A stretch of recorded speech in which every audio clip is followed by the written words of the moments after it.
আজ বানাবো পমফ্রেট তাওয়া ফ্রাই।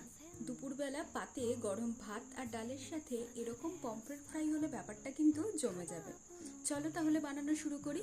প্রথমে মাছগুলোকে ভালো করে ধুয়ে মাছের গায়ে ছুরি দিয়ে এরকম কাট করে নেব, যাতে মশলাগুলো খুব ভালো করে মাছের ভেতরে ঢুকে যায়।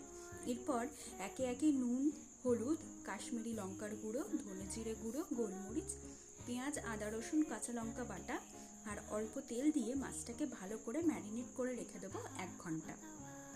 তারপর কড়াইতে তেল গরম করে এক একটা মাছের পিঠ লো টু মিডিয়াম ফ্লেমে 5 থেকে 6 মিনিট করে ভালো করে ভেজে নিতে হবে। ব্যাস, তাহলেই রেডি গরম গরম পমফ্রেট তাওয়া ফ্রাই। রেসিপিটা কেমন লাগলো অবশ্যই কিন্তু কমেন্ট করে জানিও। আর তোমরা কারা কারা মাংসের থেকেও মাছ খেতে বেশি ভালোবাসো সেটাও কমেন্টে কিন্তু বলতে ভুলো না। ভিডিওটা ভালো লাগলে লাইক, কমেন্ট আর সাবস্ক্রাইব করে দিও। বাই।